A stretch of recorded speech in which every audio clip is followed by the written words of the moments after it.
পারিবারিক সমস্যার কারণে নোয়াখালীতে এতদিন যোগ দিতে পারেননি সৌম্য সরকার। অবশেষে সৌম্য সরকারকে নিয়ে খুশির খবর জানালো নোয়াখালী এক্সপ্রেস। আর কদিন পরই নতুন বছরের শুরুতেই চট্টগ্রাম পর্ব থেকে অর্থাৎ 6 জানুয়ারি থেকে সৌম্য সরকারকে দেখা যাবে নোয়াখালী এক্সপ্রেসে। নোয়াখালীতে যোগ দিয়েছেন বিলাল সামি। এই পাক ক্রিকেটার চলে এসেছেন নোয়াখালী শিবিরকে জেতাতে। মেহেদী হাসান রানারা হ্যাট্রিক করার পরও দল জিতছে না। ডেথ ওভারে ভালো বোলিং করতে পারছে না। সাব্বিরদের মতো আনকোরা ক্রিকেটারদের চাপের মুহূর্তে ঠেলে দিচ্ছে ম্যানেজমেন্ট, যার কারণে প্রতিপক্ষ সুযোগ পেয়ে যাচ্ছে। বোলিং রোটেশন ভালো হচ্ছে না। নোয়াখালী তো প্রথম জয়টা পেতেই পারত। হাতে ঠেলে সিলেটকে জিতিয়েছে ওরা। মাস সাদাকাত হাবিবুর রহমান সোহান রান পাচ্ছেন না, তাই তো নোয়াখালী পিছিয়ে যাচ্ছে। বোলিংটা তাদের জুৎসই।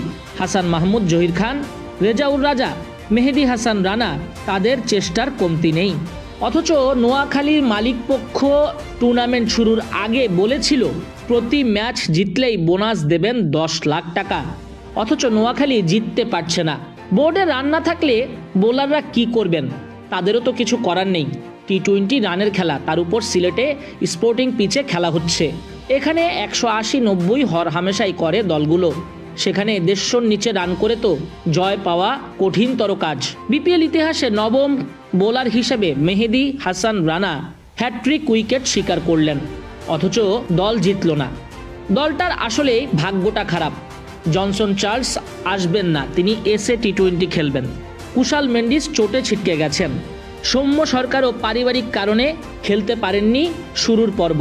মোহাম্মদ নাভিকে যখন পাবে, তারপর কিছুদিন নাভি খেলার পর চলে যেতে হবে আফগানিস্তান ওয়েস্ট ইন্ডিজ সিরিজের জন্য। সব মিলিয়ে নোয়াখালী খানিক চিন্তায় তো আছেই। সেদিকুল্লাহ আতালেরও খবর নেই দলটায়। সব মিলিয়ে যেই দলটাকে ভাবা হচ্ছিল টপার টিম, সেই দলটা শুরু করলো ম্যারম্যারেভাবে, জয়হীনভাবে।